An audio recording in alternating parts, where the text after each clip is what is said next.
Good morning, all of you. Today's topic, consumer equilibrium. Okay, so the term equilibrium is frequently used in economy analysis. बार बार हम इस चीज़ को use कर रहे हैं, equilibrium कर रहे हैं ना. तो ये इक्विलिब्रियम है क्या? तो equilibrium means a state of rest और a position of no change, है ना. जैसे एक बैलेंस नहीं होता है, हम कभी सामान लेने जाते हैं तो एक तरफ सामान रखते हैं, एक तरफ वेट रखते हैं. कभी चेंज होता है क्या? जितना वेट है उतना ही सामान होगा ना, तभी हम कहेंगे हाँ नाउ इट इज़ इक्विलिब्रियम, ये बैलेंस में है. तो इक्विलिब्रियम मीन्स बैलेंस, है ना. जिससे थोड़ा सा कम या ज़्यादा होने पर हमें आपत्ति हो सकती है. क्लियर? तो हम उस पोजीशन में चेंज नहीं चाहते. जैसे वेट और जो सामान है हमारा, हम वो जो ले रहे हैं, उन दोनों में हमको इक्वल चाहिए ना. तो उसमें कोई परिवर्तन बर्दाश्त नहीं करते ना. तो हम कम बर्दाश्त करेंगे और ना ही दुकानदार ज़्यादा बर्दाश्त करेगा. तो उसका हमेशा बैलेंस में होना ज़रूरी है ना. तो वही चीज़ कहलाती है इक्विलिब्रियम, है ना. तो it refers to a position of rest which provides the maximum benefit और gain under a given situation. A consumer is said to be in equilibrium when he does not intend to change his level of consumption, like when he derives maximum satisfaction. यहाँ अगर मैं consumer की बात करूँ, consumer के equilibrium की बात करूँ, देखिए जनरल मैनर में मैंने आपसे बात की. अब अगर मैं कंज्यूमर के इक्विलिब्रियम की बात करूँ, तो कंज्यूमर इक्विलिब्रियम में कहाँ होगा? बैलेंस में कब होगा? जब उसका सेटिस्फैक्शन जो है उस कमोडिटी को लेकर वो मैक्सिमम होगा, है ना. कि हाँ मैंने जितनी कीमत दी उतना मुझे मिला, तब वो सेटिस्फाइड होगा ना. कि जितना वो पैसा दाम उसका चुका रहा है उतनी सर्विसेज उसको मिल रही है, तब वो सेटिस्फाइड होगा. तो कहने का मतलब क्या है, कंज्यूमर तब इक्विलिब्रियम में होता है जब उसका सेटिस्फैक्शन जो है वो मैक्सिमम होता है. इस तरह से कंज्यूमर इक्विलिब्रियम की जो डेफिनेशन मेरे सामने निकल कर आती है वो है, consumer equilibrium refers to the situation when a consumer is having maximum satisfaction with limited income and has no tendency to change his way to existing expenditure, है ना. एक लिमिटेड इनकम के अंदर उसको मैक्सिमम सेटिस्फैक्शन चाहिए. तभी वही दाम वाली बात हो गई कि मैं जितना दाम देता हूँ उतना मुझे सेटिस्फैक्शन मिले, है ना. तो जितनी एक उसकी लिमिटेड इनकम के अंदर ज़्यादा से ज़्यादा उसको सेटिस्फैक्शन मिले. ओके, तो the consumer has to pay a price for each unit of the commodity, so he can not buy और कंज्यूम अनलिमिटेड क्वांटिटी. क्योंकि उसकी जो इनकम है वो क्या है, लिमिटेड है, तो वो अनलिमिटेड क्वांटिटी को नहीं परचेज करेगा.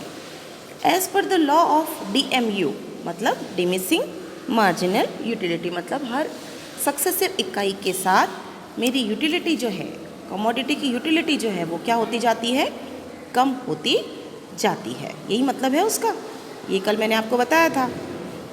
तो as per the law of DMU, utility derived from each successive unit goes on decreasing. Okay, at the same time his income also decreases with purpose of more and more units of a commodity. So a rational consumer aims to balance his expenditure in such a manner so that he gets maximum satisfaction with minimum expenditure. Okay, when he does so, he is said to be in equilibrium. तब वो क्या कहेगा कि मैं equilibrium में हूँ, है ना. जब उसको कम से कम एक्सपेंडिचर में ज़्यादा से ज़्यादा सेटिस्फैक्शन मिले. After reaching the point of equilibrium, there is no further incentive to make any change in the quality of the commodity purchased. So, consumer equilibrium can be discussed under two different situations. First is consumer spent his entire income on a single commodity, and consumer spent his entire income on two commodities. बस इतना ही हमारे course में है, one और to commodity. Clear? इससे ज़्यादा commodities हमारी use. वैसे तो हम नॉर्मल अगर जनरल बात करें तो एक कंज्यूमर केवल दो कमोडिटी पर खर्च नहीं करता है, बहुत सारी ऐसी होती है जिस पर वो खर्च करता है ना.